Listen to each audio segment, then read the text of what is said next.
السلام عليكم ورحمة الله وبركاته. أهلا بكم طلابي وطالباتي الأعزاء في قناة عالم الرياضيات مع مس مديحة حمدي. النهاردة بإذن الله هنشرح لكم الجذور التربيعية.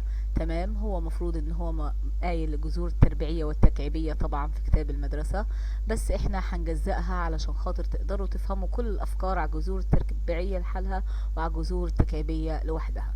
بس دلوقتي هنبتدي نحل اللغز اللي احنا بنسيبه كل مرة للناس الشطورة وتعرف معايا هنا الحل اللي هي حلته صح أما خطأ.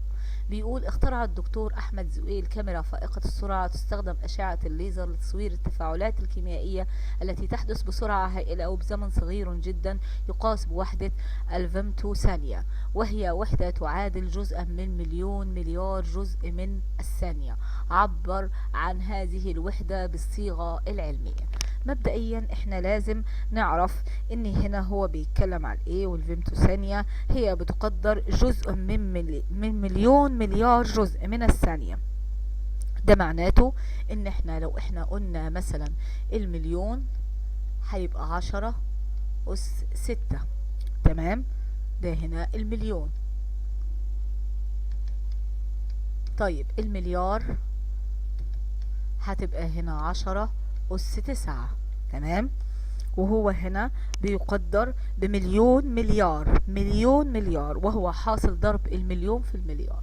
يعني هنعمل هنا 10 أس 6 في 10 أس 9، هتطلع هنا في النهاية 10 أس 15. طيب هل ال15 دي انا هحلها ازاي؟ بما ان الفيمتو ثانية هي جزء واحد من هذه الرقم الضخم، فاننا نكتبها ككسر سالب. لازم يكون الكسر ده سالب.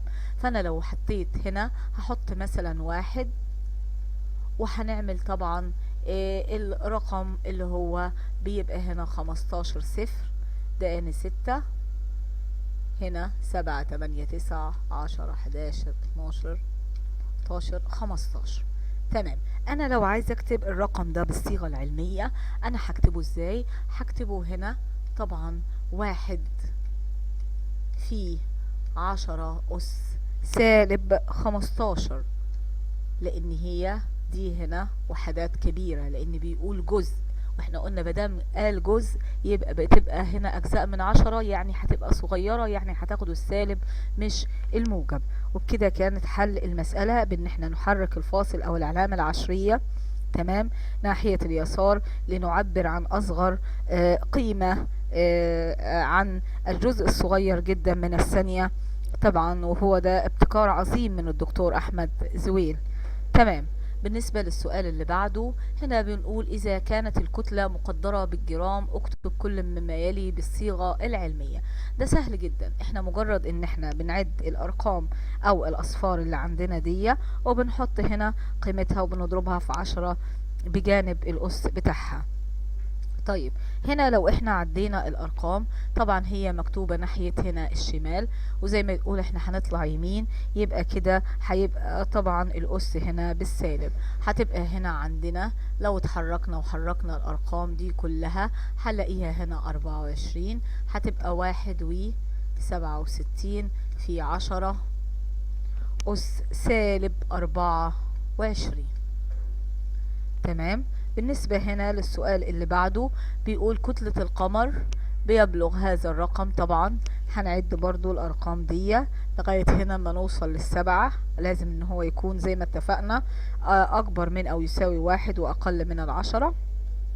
تمام، فما هنيجي نضربها هتبقى هنا 7.36 في 10 أس 22، لأن هنا الرقم طبعا جه عندنا ناحية اليمين وهنحركها يسار، يعني هيبقى هنا بالموجب. وبكده كان هنا مسائل حل اللغز، وهنبتدي هنا في شرح المربع الجذور التربيعية اللي هي المربع الكامل. يعني ايه يا حبايبي هنا مربع كامل؟ مربع كامل يعني انا حبيت اقول اول كلمة مربع كامل لاني مش كل الارقام اللي هنا بيبقى ليها جذور تربيعية، بس هي الارقام الصحيحة تمام اللي بيكون ليها جذور بنسميها مربع كامل. طيب وهنفتكر او هنفكركم بالنقطة اللي انا قلت عليها في البداية دي بعد ما نبتدي نشرح. طيب يعني ايه هو اساسا هنا جذور تربيع؟ الجذور التربيعية هنا اني هو طول هو عبارة عن المساحة بتاعة المربع مثلا ما. لو احنا فاكرين هنا مثلا لو حطينا هنا مربع، تمام، حبينا نجيب المساحة بتاعته، كنا بنقول ايه؟ هو بيساوي طول الضلع في نفسه. يعني لو كان المربع طول الضلع عندي مثلا 3، فكنا بنقول 3 في 3 وبيطلع لنا 9. تمام. ولو قلنا مثلا طوله 4 كنا هنقول 4 في 4 هنا مثلا ب16. يعني هنا لازم اني هنا الرابط طبعا ما بين هنا التربيع، ان احنا طبعا هنوضح لكم ازاي بيبقى هو عكس الضرب، بيبقى هو عملية عكس الضرب. تمام. فما بنقول هنا الضرب مثلا حاجة في نفسها زي 3 في 3 بيبقى هو الجذر هنا بتاعها 9 زي ما احنا قلنا، ويرمز له بالرمز مثلا الجذر التربيعي. تمام. ولو قلنا مثلا أمثلة على الجذور التربيعية، احنا مجهزين هنا جدول للجذور التربيعية كامل، انا هوريه لكم علشان خاطر بس تبقوا عارفين وتعملوا سكرين شوت. ده جدول انا حضرته هنا للجذور التربيعية. تمام. لو انا قلت هنا 1 أس 2 هنا بيساوي 1، جذر الواحد هنا بيساوي 1، وهكذا هنا 2 أس 2 بيساوي 4، وجذر الأربعة هو 2، 3 تربيع بيساوي 9، وجذر 9 يساوي 3. يعني ايه طيب يا حبايبي الكلام ده؟ يعني هنقول ان هنا الجذور التربيعية هي عملية عكسية للأسس. تمام. يعني الأس هنا بيقابلها 9. تمام. في حين ان جذر 9 بيكون هنا 3، وهكذا هنا الأربعة 16 والخمسة 25 36 لغاية اما بنوصل للجذر التربيعي. هنا عندنا قلنا 16 تربيع هنا ب 256، وهكذا لغاية اما بنوصل للجذر التربيعي ل30 اللي هو بيطلع عندي جذر 900 هنا بيساوي 30. كل الجذور دي طبعا انا قدرت ان انا المها لكم علشان خاطر تبقوا ملمين بجذور التربيعية. ولو حد طبعا سألكم او لما كانش معاكم مثلا آلة حاسبة انكم تحسبوا بيها، انكم تحفظوا الجذور التربيعية دي وتقدروا انكم تجيبوا الجذر التربيعي لأي واحدة فيهم. تمام. اعملوا لها سكرين شوت. تمام. ونرجع هنا لمرجوعنا الجذور التربيعية. الجذور التربيعية للعدد المربع الكامل A هو العدد الذي مربعه يساوي A، والعدد المربع الكامل له جذران تربيعيان، احداهما موجب والآخر سالب، وكل منهم معكوس جمعي للآخر. يعني العدد 25 له جذران اللي هو سالب 5 و5، و5 تربيع بيساوي هنا 25، وسالب 5 تربيع بيساوي هنا 25. طيب يعني ايه الكلام ده يا مس؟ يعني احنا مثلا لما نجيب الجذر 9، تمام، التربيعي، ليه بنقول ان هو بيساوي موجب وسالب 3؟ موجب وسالب 3 ده بناء على احنا اما بنقول هنا 5 أس 2 هنا ب25، وسالب 5 أس 2 هنا ب25، علشان كده اما نجيب الجذر التربيعي. وكمان اما يكون هنا في العمليات على المعادلات، تمام، بنقول بموجب او سالب. تمام. لاني لو جيب لك مثلا الجذر التربيعي للتسعة، تمام، وكان هنا حاطط اختيارات، فاحنا هنختار طبعا 3 بس. لكن لو في اي معادلة فاحنا بنسويه بالموجب او بالسالب. وليكن لو قال لك هنا الجذران التربيعيان مثلا للتسعة، تمام، فانت هتقول 1 بالموجب 1 هنا بالسالب، والنقطة دي تخلي بالك منها كويس. يعني الجذر التربيعي موجب او سالب 3 احنا بنستخدمه هنا في حالتين.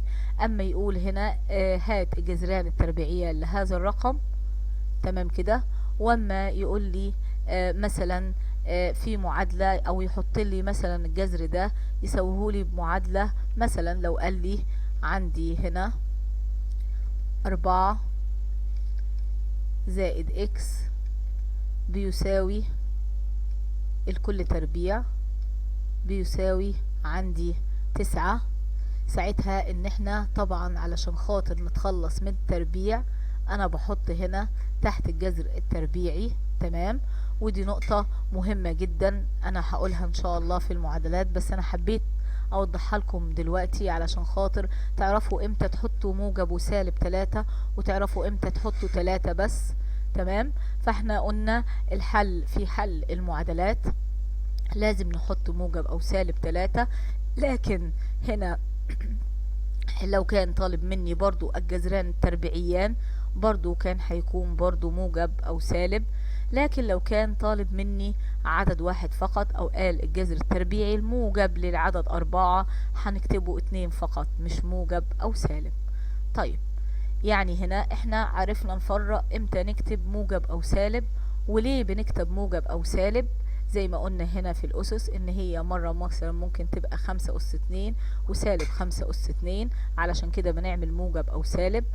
عرفنا امتى بنكتب موجب او سالب في المعادلات او اما هو يطلب مني الجذران التربيعيان، لكن لما يطلب مني الجذر التربيعي عادي انا بكتبه هنا 2، ما بيبقاش هنا موجب او سالب 2. فنخلي بالنا من النقطة دي كويس علشان خاطر ما نغلطش في الاختياري اللي يكون زي كده هنا في الامتحانات. طيب، هننتقل هنا، وهنا مجموعة من الأمثلة علشان خاطر نقدر نشوف نقدر نطلعهم هنا ازاي. هنا عندك الرقم الأولاني 169. 169 ده هنا عدد كبير ان احنا نجيب الجذر التربيعي بتاعه، فبنعمله هنا بطريقة اسمها طريقة التحليل. 169 لو انا هنا كتبتها ممكن اقسمها على كام؟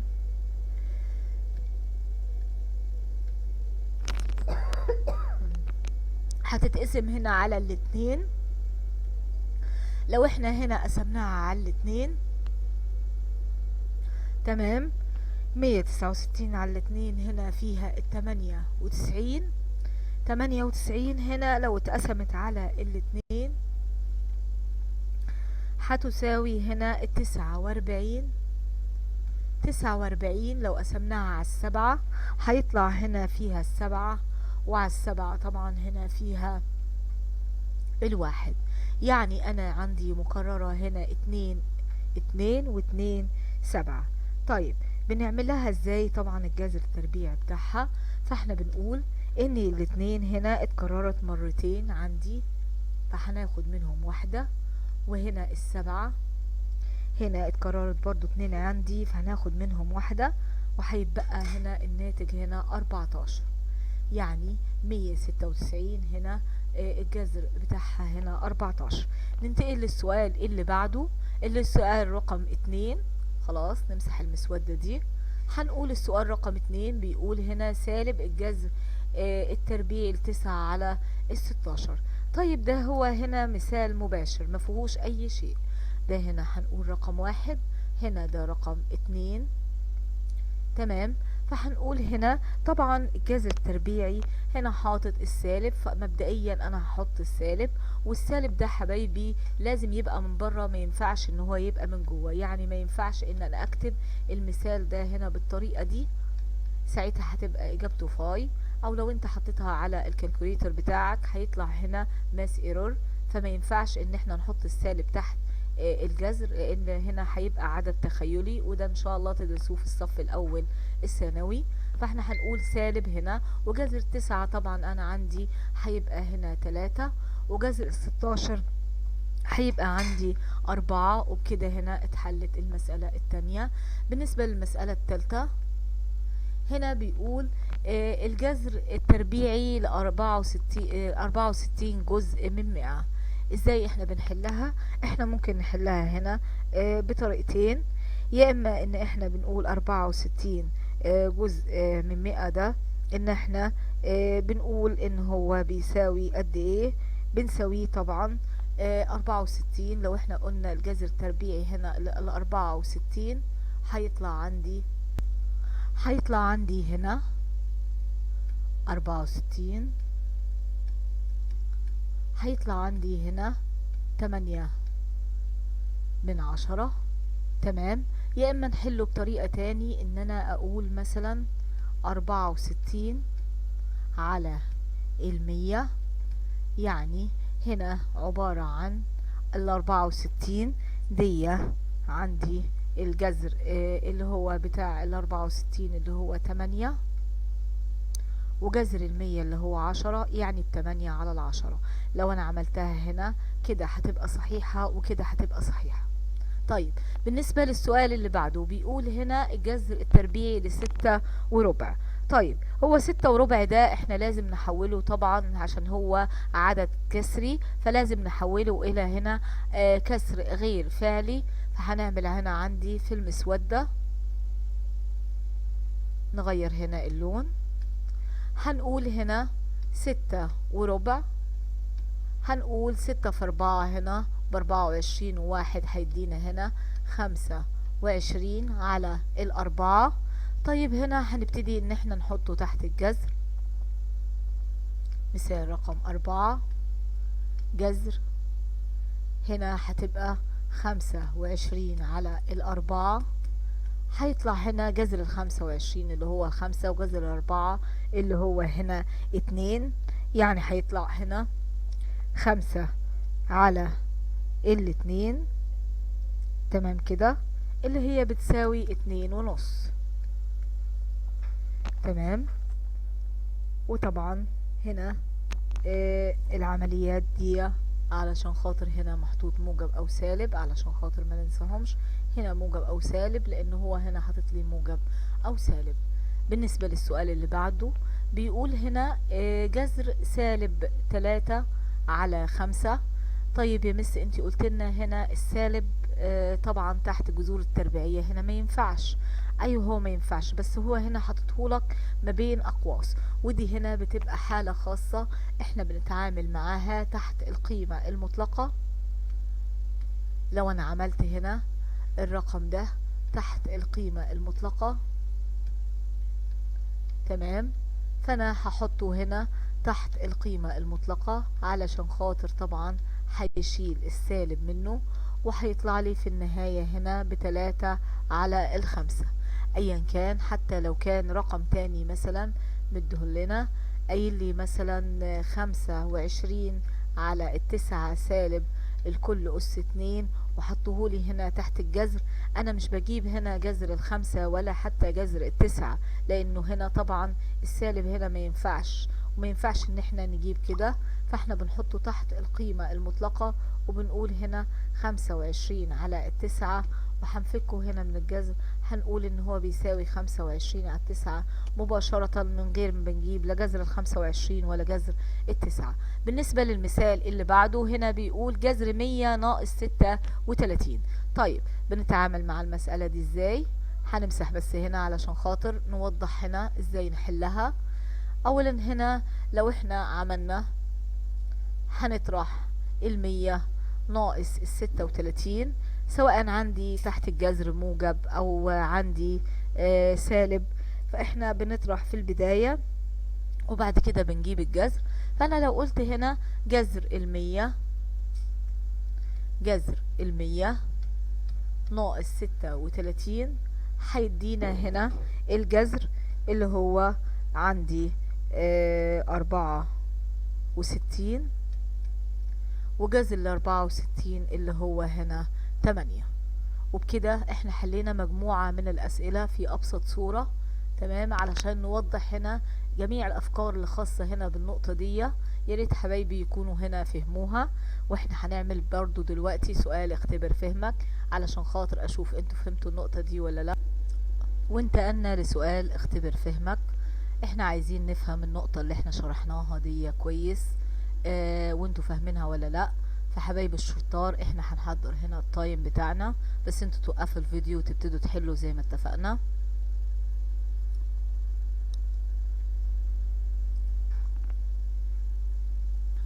وبكده خلص احنا وقت التايم بتاعنا. ارجو انكم تكونوا وقفتوا الفيديو، وان شاء الله يكونوا ان شاء الله حليتوا الامثلة اللي انا معطيها دي صح. اولا موجب وسالب جذر 576. 576 دي هنتعامل طبعا بطريقة التحليل زي ما احنا اتفقنا. فهنعمل هنا في المسودة بتاعتنا ان احنا هنبتدي نحلل الرقم اللي هو 576. طيب هنا ممكن نقسم على ايه؟ ممكن نقسم هنا طبعا على الاتنين. فلو قسمنا هنا على الاتنين طبعا هنا هنقول 6 على الاتنين هيبقى فيها التلاتة. تمام. هيدينا هنا 288. هنقسم ايضا هنا على الاتنين هيدينا هنا 8 على الاتنين، طبعا هنا فيها الاربعة. 8 على الاتنين هنا فيها الاربعة، واتنين على الاتنين فيها الواحد، 144. هنقسم ايضا على الاتنين هيدينا هنا 72. هنقسم ايضا هنا على الاتنين هيدينا هنا 36. هنقسم ايضا هنا على الاتنين هيدينا هنا 18. هنقسم على الاتنين طبعا 18 على الاتنين هنا فيها 9. وبعد كده هنقول هنا على التلاتة. تمام، فيها التلاتة، على التلاتة فيها الواحد. وبكده احنا طلعنا تحليلنا. هنبتدي نعد هنا كام اتنين احنا طلعناهم. تمام. طبعا اللي كل اتنين هنا بيتحسبوا باتنين، ادي اتنين ادي اتنين واتنين ادي اتنين، يعني 3 اتنينات والتلاتة واحدة. يعني هنقول هي عبارة عن جذر 576 عبارة عن، احنا زي ما قلنا دي 2 في 2، هنقول 2 في 2 في 2 في 3، 2 في 2 ب4 و2 في 3 ب6 و6 في 4 هنا عندي ب24. يعني هيطلع هنا موجب او سالب هنا 24. وهو ده الحل النهائي انك تعمله هنا بطريقة التحليل بتاعتنا. طيب بالنسبة هنا للمثال اللي بعده، المثال اللي بعده بيقول الجذر التربيعي لسالب 5 على 8 الكل تربيع. احنا قلنا من غير ما نفكر ده هنا بنحطه تحت الجذر. ده هنا رقم 1، هنا رقم 2. احنا بنقول الرقم ده بنحطه تحت القيمة المطلقة سالب 5 على 8، وبيطلع عندي هنا طبعا ب5 هنا على 8. تمام. ومهما طبعا احنا عملناه تربيع هيطلع في النهاية برضو، لو حطيناه تحت الجذر هيطلع ب5 على 8. نيجي للسؤال اللي بعده 11 وتسع. مبدئيا كده 11 وتسع احنا لازم نخليها من عدد كسري لكسر غير فعلي. نمسح هنا البورد. هنبتدي نعمل 11 وتسع. هنضرب 11 في 9 ب99. 99 زائد 1 هيعطينا 100. فهنقول هنا هيدينا هنا 100 على 9. طيب هنا هنجيبها رقم 3. هنجيب هنا تحت الجذر سالب هنا 11 على 9. هيطلع عندي سالب 11 على طبعا هنا هتبقى 100، اسفة خلاص احنا خليناها 100 على 9. وجذر 100 احنا عارفين ان هو ب10. تمام. وجذر 9 احنا عارفين ان هو ب3. وطبعا هنا موجب او سالب زي ما هو هنا قايل لي. هنا حاططلي سالب، لا هتبقى سالب بس، مادام حاطط لي هنا بره الجذر سالب يبقى هتبقى سالب. موجب او سالب تبقى موجب او سالب. لو ما فيش حاجة من دول هنحطها طبعا بالموجب عادي جدا. تمام. 10 على 3. ولو احنا عايزين نبسطها لأبسط صورة عدد كسري طبعا هنقول هي عبارة عن 3 وتلت، لان هنا لو قسمنا 10 على 3 ما يصحش. لو قلنا 9 على 3 طبعا فيها ال3، واللي هيفضل 10 ناقص 9 هتدينا هنا 1. هتبقى الناتج هنا 3 وتلت. نكتبه كده يبقى بعيد علشان خاطر بس يبقى باين. بالنسبة للمثال اللي بعده بيقول 15 تربيع وناقص 9 تربيع، والاتنين دول هنا تحت الجذر. طيب نعمل ايه في مسألة زي كده يا مس؟ مسألة زي كده ان احنا طبعا هنجيب التربيع بتاع ال15 والتربيع بتاع هنا ال9، وهنبتدي ان احنا هنا نطرحهم من بعض. لو احنا جبنا تربيع هنا ال15 هيعطينا هنا 15 في 15 ب225. ولو جبنا هنا التربيع هنا بتاع التسعة طبعا هنا ب81. طيب هنعمل ايه؟ نمسح هنا بس علشان خاطر نقدر نحل بقية المسألة. نحل المسألة كلها هنا. نكتب اللي احنا طلعناه من تحت الجذر. احنا قلنا 15 تربيع 225، وقلنا هنا 9 تربيع هنا ب81. هنبتدي نطرح هنا 225 ناقص 81. تمام، 225 ناقص هنا 81 هيطلع لنا هنا الناتج 144. 144 لو انا حطيتها هنا تحت الجذر هتعطينا هنا طبعا 12، لان هي جذرها هنا هيدينا الناتج 12. وبكده حلينا. حاول بنفسك سوا مع بعض. ارجو ان حبايبي اما يكونوا وقفوا الفيديو يكونوا حلوا او اتاكدوا من اجابتهم، واللي ما كانش عارف حل اي شيء احنا عرفنا هنا مع بعض. وهننتقل هنا لنقطة تانية من الدرس. هنا انا كاتبالكم بعض الملاحظات المهمة طبعا، وهنبتدي نشرح ازاي بنحل المعادلة في الجذور التربيعية. لو انا قلت جذر الصفر بيدينا صفر.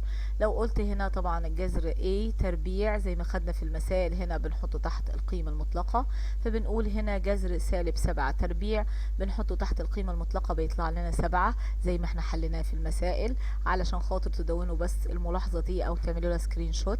تمام. ولو قلنا جذر A2N هنقول برضو ايضا A أس N.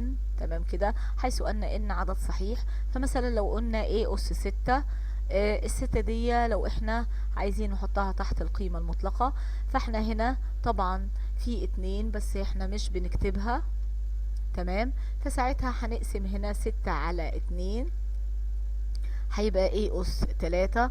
فعلشان كده اما نجيب هنا A الجذر A أس 6 فهتبقى هنا A القيمة المطلقة ل A أس 3، ولو كان أس 4 أيضا انت هتقسم هنا ال4 على ال2 هيعطينا هنا A أس 2 تحت القيمة المطلقة هتطلع A أس 2. بالنسبة هنا لحل المعادلات بيقول إذا كانت X تربيع هنا بتساوي A، حيث أن ال A أكبر من أو تساوي 0، فهنقول إن X بتساوي موجب أو سالب جذر 2. أنا كنت اتكلمت في النقطة دي اللي هي إزاي إن احنا أو إمتى بنكتب موجب أو سالب. كان هنا قلت أما يدينا معادلة جذور تربيعية، او اما يدينا هو يطلب مننا عايزين الجذرين التربيعيين مثلا لرقم ما، وهنا المعادلة، فاحنا لازم نقول في المعادلة وفي حل المعادلة موجب او سالب، ما بنقولش موجب بس. طيب بالنسبة لإكس تربيع يساوي 36، فاحنا هنا هنحط طبعا لو انا عندي الجذر التربيعي وعايزة اتخلص منه بحطه هنا تحت التربيع زي ما انا شرحت في اول الحصة. تمام. ولو انا عندي هنا التربيع تمام اكس مثلا تربيع هحطه تحت الجذر علشان خاطر اتخلص هنا من التربيع.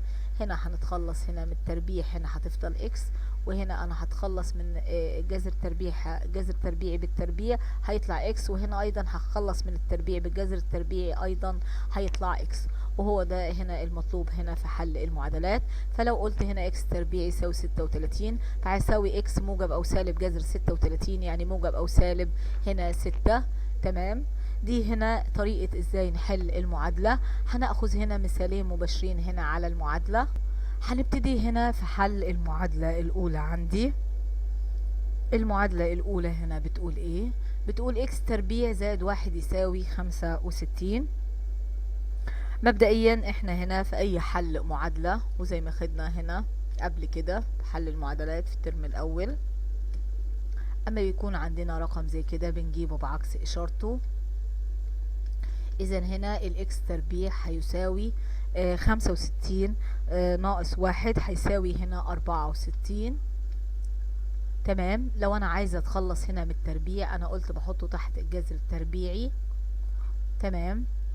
فهنا الاكس هتساوي وهنقول موجب او سالب 8، ولازم في المعادلات نقول موجب او سالب، ودي نقطة مهمة جدا جدا جدا، احب انكم طبعا تعرفوها، وانا قلتها قبل كده وبقولها تاني، اني في حل المعادلات واذا طلب مني جذران تربيعيان هي اللي بنحط فيها موجب او سالب، علشان خاطر كتير جدا من الطلبة بيغلط وما بيجيله سؤال اختياري جذر مثلا 16 بيقول موجب او سالب بدون ما يكون اي معادلة ولا هو يكون طالب منه. هنا عندنا اكس تربيع ناقص 5 يساوي هنا 13. ايضا هنجيب الخمسة بعكس اشارتها هتبقى موجب 5. ولو قلنا هنا 2 اكس تربيع هيساوي هنا طبعا 18. هنا هقسم على الاتنين وهنا هقسم على الاتنين، اذا عندي اكس تربيع يساوي هنا 18 على الاتنين، هنا فيها التسعة، عايزة اتخلص هحطه تحت الجذر. تمام، هيطلع عندي موجب او سالب 3. وده مثالين مباشرين على المعادلة. تمام، ارجو ان حبايبي يكون فهموها. في افكار ايضا تانية انا حب. هنا بننتقل على نوعية تاني من المعادلات، بيقول اوجد مجموعة الحل من المعادلات الآتية في ذات. هنا بيقول 4 هنا اكس ناقص 1 بين أقواس يساوي 3 ما بين أقواس اكس تربيع زائد 4. مبدئيا عشان نحل معادلة زي كده احنا أول شيء ان احنا بنضرب الأربعة دي مرة في الإكس وبنضربها مرة في الواحد، فبتبقى هنا 4 اكس تربيع ناقص 4 هيساوي هنا 3 اكس تربيع زائد 3 في 4 هنا ب12. وبنبتدي نجمع الحدود المتشابهة هنا مع بعض. تمام، هنثبت الأربعة اكس تربيع، هنقول ناقص 3 اكس تربيع هيساوي، هنثبت ال12 هنزود عليها هنا الأربعة لأن هتيجي بعكس إشارتها زائد 4. اذا هنا عندي قيمة الاكس تربيع هيساوي هنا عندي 16، هنحطها دي تحت الجذر ودي تحت الجذر، اذا اكس هتساوي هنا موجب او سالب 4.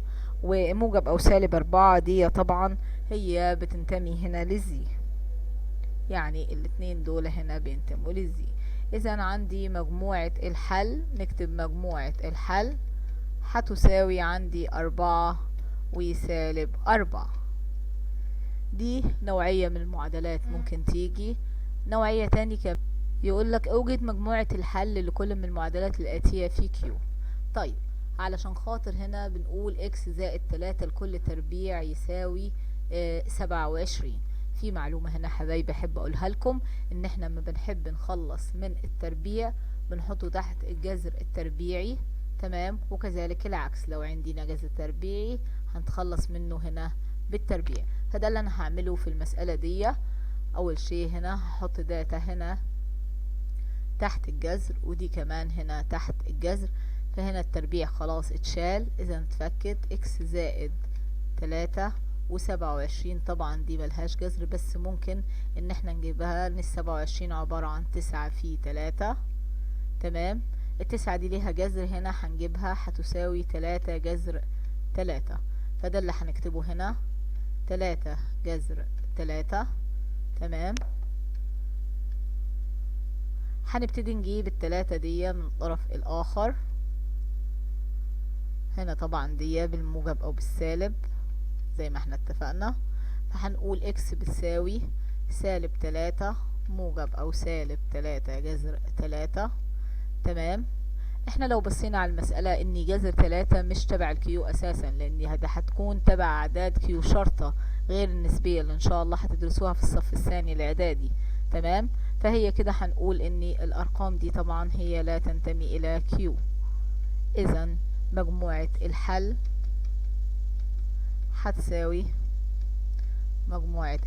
هتساوي عندي فاي، ما بتساويش عندي حاجة خالص.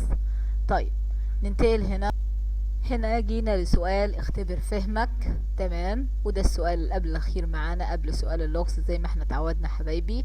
انا هظبط هنا التايم بس انت بتوقف الفيديو وبتحل المسائل دي، وان شاء الله انا هحلها ليكم علشان خاطر تعرفوا انتوا جاوبتوها صح ولا غلط. هيبدأ التايم معانا.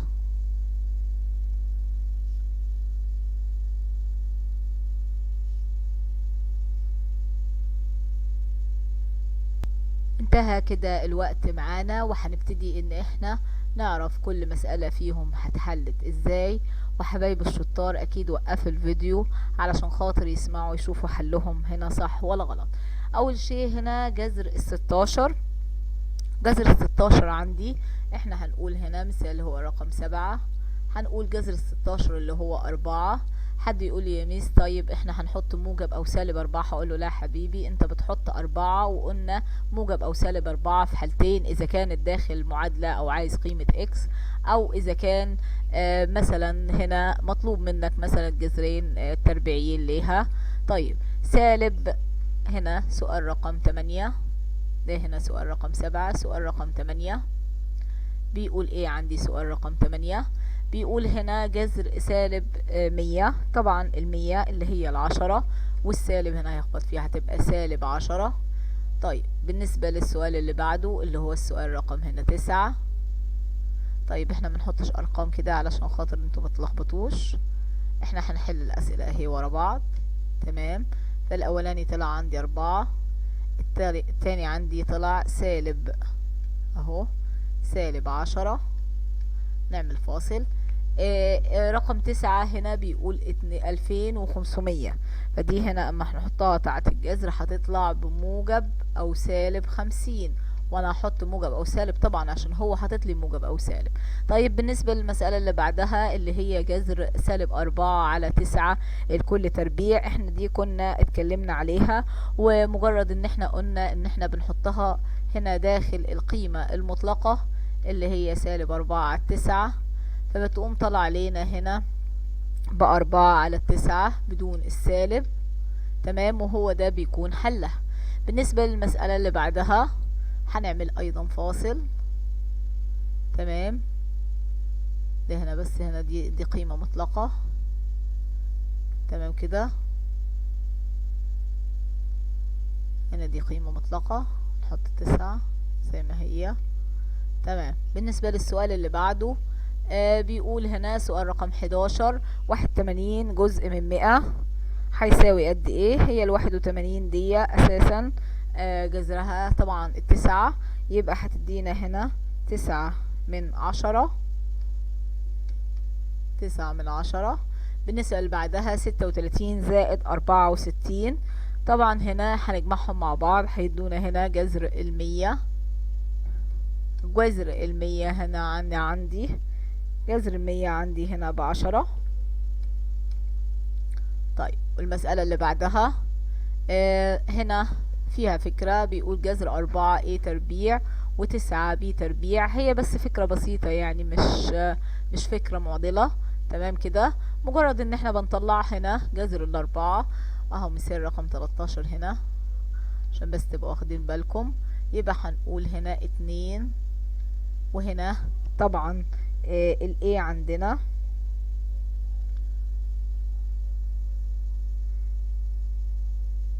وهنشوف ايضا هنا ال9 جذرها هيبقى هنا عندي طبعا هنا A تربيع هتبقى ب A، وال9 اللي هي هتبقى هنا 3، وجذرها جذر البي تربيع بأس 4 اللي هو 2.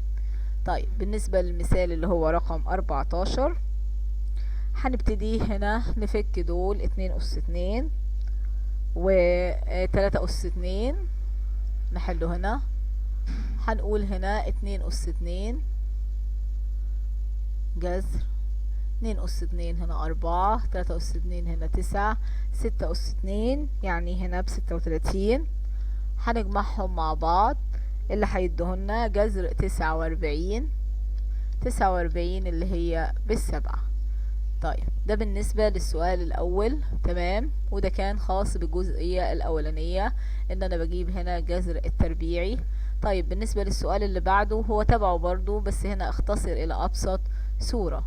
طيب خلينا نرفع المعادلات دي هنا فوق عشان نحل هنا مكانها، وبعد كده نيجي نحلها. نرفعها فوق هنا شوية. تمام. نرفعها فوق. طيب هنبتدي نحل هنا، اختصر الى ابسط صورة. طيب ايه هو طالب مني هنا؟ بيقول هنا جذر 9 على 4. طبعا جذر 9 هنا عندي ب3، جذر 4 هنا عندي ب2، زائد الجذر التكعيبي ل27 بسالب 3، وهنا على 2، زائد طبعا دي هتطلع هنا ب1 صحيح.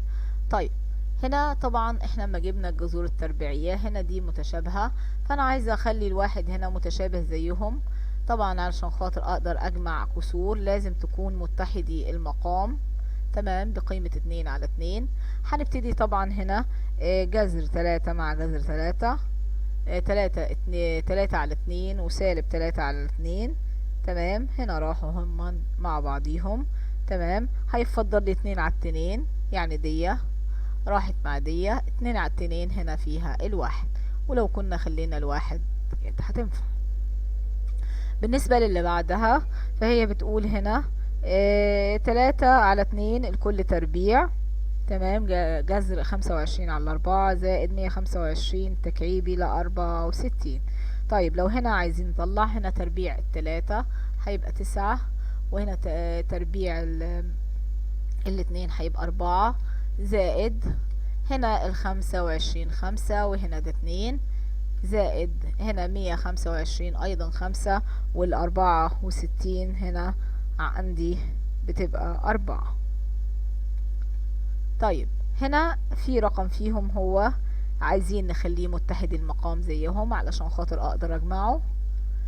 يعني الرقم ده الاتنين انا هضربها هنا في 2، وهضربها هنا في 2، كل ده علشان خاطر هنا تبقى 10/4 زائد ادي 5/4 زائد 9/4، تمام. مادام كده متحد المقام انا اقدر اجمع براحتي. هنقدر نجمع دلوقتي. هنقول اني الارقام اللي فوق طبعا لما نجمعهم مع بعض طلعت 24، طلعت هنا 24، وتحت 4، وهنا هنقول 24، وتحت طبعا 4 زي ما هي، و24/4 اذا هيبقى فيها هنا ال6. وبكده يبقى حلينا اختصر، وحلينا كمان السؤال اللي هو الاول. هيفضل لنا هنا السؤالين بتوعت المعادلة، انا هجيبهم هنا في الحتة الصفراء، تمام. هنمسح البورد، اكيد حبايبي شافوا الحل كويس. هنمسح البورد وهنبتدي نحل المعادلتين دول، نركز عليهم الزوم، تمام، علشان خاطر بس تبقوا فهمتوا الدرس كويس بالمعادلات بتاعته. نجيب هنا اللي هو السؤال اللي هناخده، تمام. كبروا شوية كده ونجيبه هنا في الحتة الصفراء. السؤال هنا بيقول ايه؟ اوجد قيمة اكس في كل مما يليه. طبعا ده سؤال بسيط جدا، مجرد ان احنا هنا هنعمل هنا اكس تربيع هيساوي ادي 8، وهنجيب الواحد طبعا بعكس اشارته زائد 1، تمام. يبقى عندي اذا اكس تربيع